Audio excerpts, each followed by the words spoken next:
I greet you in the love and the light of the infinite Creator. Event is coming soon.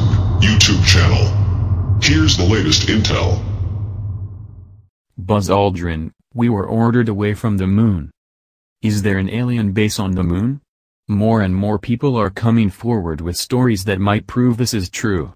Rumors say that there is an alien moon base on the far side of the moon, the side we never see from Earth. Did you ever wonder why the moon landings stopped and why we have not tried to build a moon base? It does seem like a better and easier idea than a floating space station with no access to any raw materials or supplies.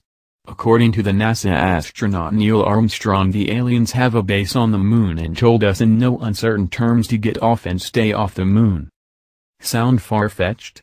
Milton Cooper, a naval intelligence officer, tells us that not only does the alien moon base exist, but the U.S. naval intelligence community refers to the alien moon base as Luna, that there is a huge mining operation going on there, and that is where the aliens keep their huge motherships while the trips to Earth are made in smaller flying saucers. Luna, the alien base on the far side of the moon. It was seen and filmed by the Apollo astronauts. A base, a mining operation using very large machines, and the very large alien craft described in sighting reports as motherships exist there. Milton Cooper. Did Apollo 11 encounter UFOs on the moon? From the book Above Top Secret by Timothy Good.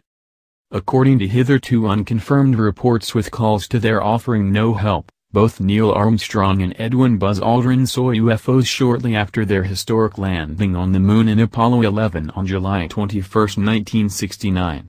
I remember hearing one of the astronauts refer to a light in Orona Carter during the television transmission, followed by a request from Mission Control for further information. Nothing more was heard. According to a former NASA employee, Otto Binder, unnamed radio hams with their own VHF receiving facilities that bypassed NASA's broadcasting outlets picked up the following exchange. NASA, what's there? Mission Control calling Apollo 11. Apollo, these babies are huge, sir. Enormous. Oh my God. You wouldn't believe it. I'm telling you, there are other spacecraft out there, lined up on the far side of the crater edge. They're on the moon watching us. In 1979, Morris Chatelain, former chief of NASA Communications Systems, confirmed that Armstrong had indeed reported seeing two UFOs on the rim of a crater. The encounter was common knowledge in NASA, he revealed, but nobody has talked about it until now. Soviet scientists were allegedly the first to confirm the incident. According to our information, the encounter was reported immediately after the landing of the module, said Dr. Vladimir Azazha, a physicist and professor of mathematics at Moscow University. Neil Armstrong relayed the message to Mission Control that two large, mysterious objects were watching them after having landed near the moon module. But his message was never heard by the public because NASA censored it. According to another Soviet scientist, Dr. Alexander Kizntsev, Buzz Aldrin took color movie film of the UFOs from inside the module, and continued filming them after he and Armstrong went outside. Dr. Azazha claims that the UFOs departed minutes after the astronauts came out onto the lunar surface. Morris Chatelain also confirmed that Apollo 11's radio transmissions were interrupted on several occasions in order to hide the news from the public. Before dismissing Chatelain's sensational claims, it is worth noting his impressive background in the aerospace industry and space program. His first job after moving from France was as an electronics engineer with Convair, specializing in telecommunications, telemetry, and radar. In 1959 he was in charge of an electromagnetic research group, developing new radar and telecommunications systems for Ryan. One of his 11 patents was in automatic flights to the moon. Later, at North American Aviation, Chatelain was offered the job of designing and building the Apollo communications and data processing systems. Chatelain claims that all Apollo and Gemini flights were followed, both at a distance and sometimes also quite closely, by space vehicles of extraterrestrial origin, flying saucers, or UFOs, if you want to call them by that name. Every time it occurred, the astronauts informed Mission Control, who then ordered absolute silence. He goes on to say, "I think that Walter Stroh aboard Mercury 8 was the first of the astronauts to use the code name Santa Claus to indicate the presence of flying saucers next to space capsules. However, his announcements were barely noticed by the general public. It was a little different when James Lovell on board the Apollo 8 command module came out from behind the moon and said for everybody to hear, 'Please be informed that there is a Santa Claus.' Even though this happened on Christmas Day 1968, many people sensed a hidden meaning in those words. Rumors persist. NASA may well be a civilian agency, but many of its programs are funded by the defense budget and most of the astronauts are subject to military security regulations. Apart from the fact that the National Security Agency screens all films and probably radio communications as well.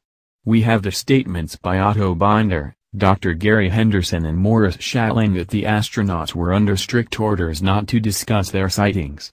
And Gordon Cooper has testified to a United Nations committee that one of the astronauts actually witnessed a UFO on the ground. If there is no secrecy, why has this sighting not been made public? A certain professor, who wished to remain anonymous, was engaged in a discussion with Neil Armstrong during a NASA symposium. Professor, what really happened out there with Apollo 11? Armstrong, it was incredible. Of course we had always known there was a possibility. The fact is, we were warned off by the aliens. There was never any question then of a space station or a moon city. Professor, how do you mean warned off? Armstrong, I can't go into details, except to say that their ships were far superior to ours both in size and technology. Boy, were they big and menacing. No, there is no question of a space station. Professor, but NASA had other missions after Apollo 11? Armstrong, naturally NASA was committed at that time, and couldn't risk panic on Earth. But it really was a quick scoop and back again. Armstrong confirmed that the story was true but refused to go into further detail, beyond admitting that the CIA was behind the cover-up. Thanks to BBS. More information, sensation, cities found on the moon. Reasonable activity of an alien civilization showed up unexpectedly close to us. We were not ready for it psychologically. We still can come across publications trying to find an answer to the question, are we alone in the universe? At the same time, presence of reasonable creatures has been detected just close to our home, in the moon. However, the discovery was immediately classified as secret, as it was so much incredible that even could shake the already existing social principles, reports Russia's newspaper Vechernyi Volgograd. Here is an extract from the official press release. NASA scientists and engineers participating in exploration of Mars and Moon reported results of their discoveries at a briefing at the Washington National Press Club on March 21, 1996. It was announced for the first time that man-caused structures and objects had been discovered on the moon. The scientists spoke rather cautiously and evasively about the functioning objects, with the exception of UFO. They always mentioned the man-caused objects as possible, and pointed out the information was still under study, and official results would be published later. It was mentioned at the briefing as well that the Soviet Union used to own some photo materials proving presence of reasonable activity on the moon. And although it wasn't identified what kind of reasonable activity it was, thousands of photo and video materials photographed from the Apollos and the Clementine space station demonstrated many parts on the lunar surface where the activity and its traces were perfectly evident. The video films and photos made by U.S. astronauts during the Apollo program were demonstrated at the briefing. And people were extremely surprised why the materials hadn't been presented to the public earlier. And NASA specialists answered, it was difficult to forecast the reaction of people to the information that some creatures had been or still were on the moon. Besides, there were some other reasons to it, which were beyond NASA. Specialist for lunar artifacts Richard Hoagland says that NASA is still trying to veil photo materials before they are published in public catalogs and files. They do retouching or partially refocus them while copying.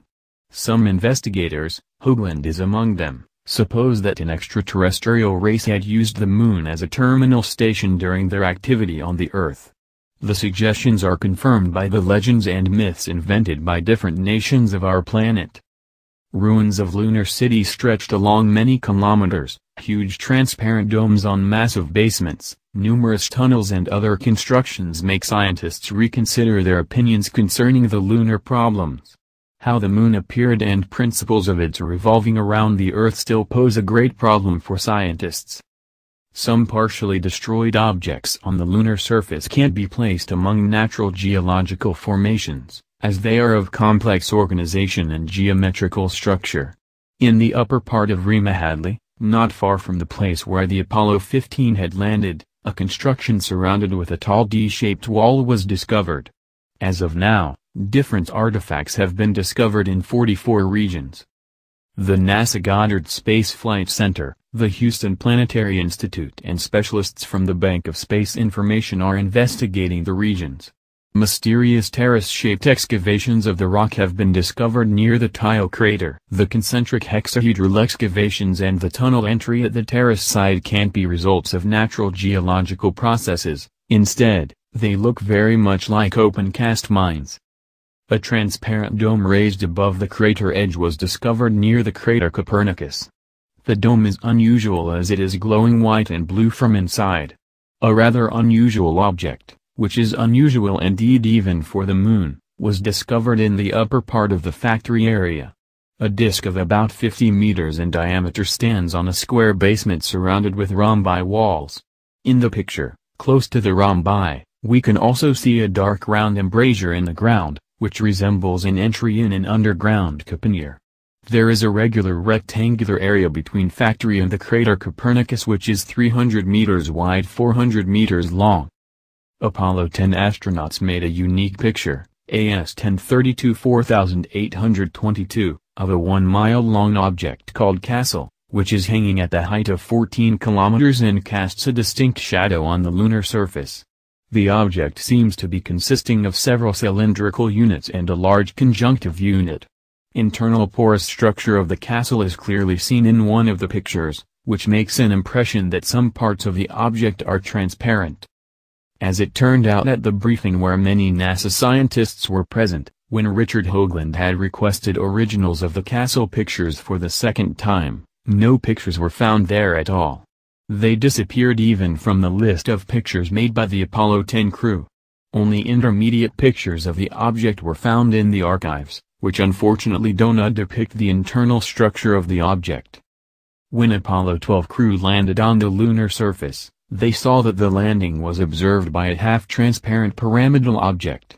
It was hanging just several meters above the lunar surface and shimmered with all rainbow colors against the black sky.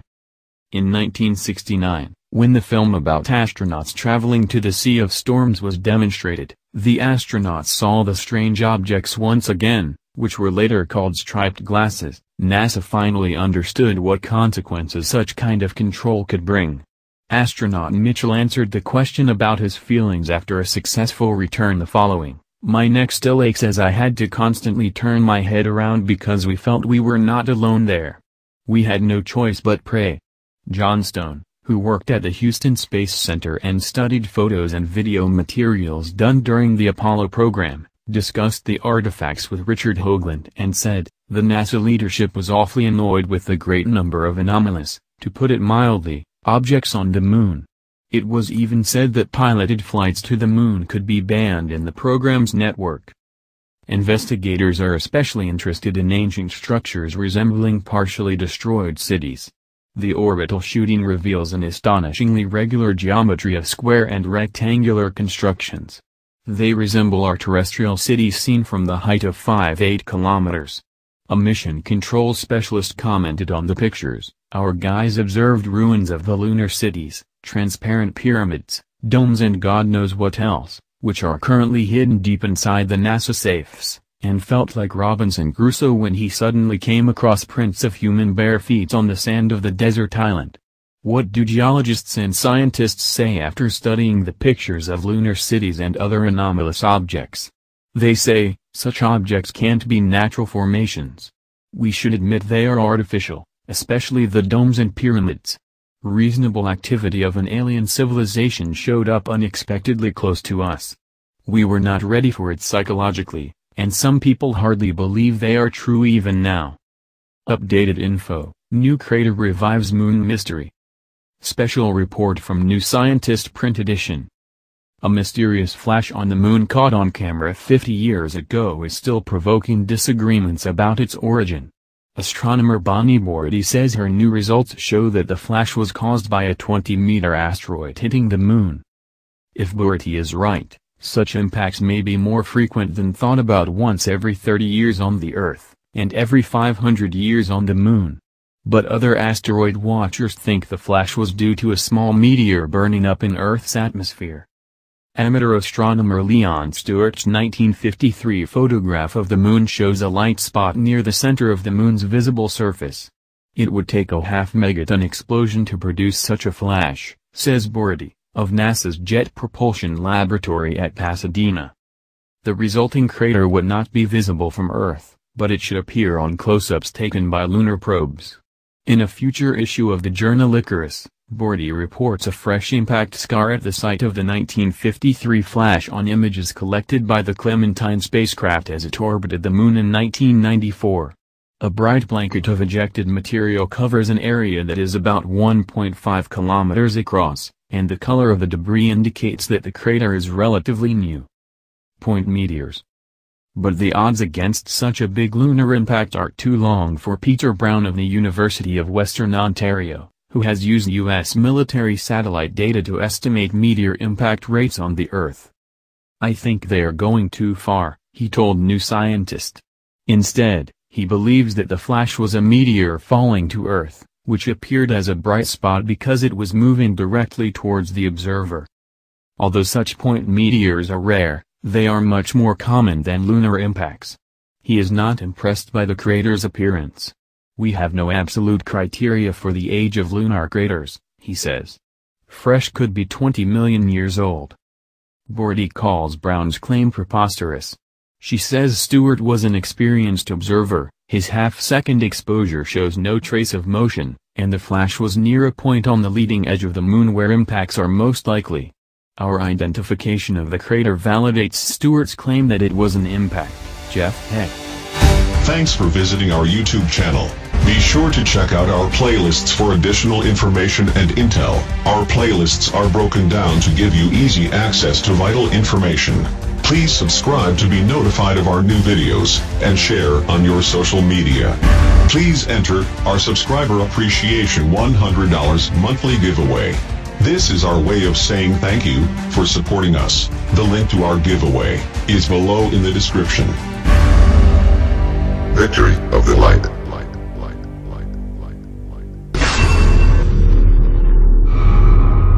Event is coming soon. YouTube channel.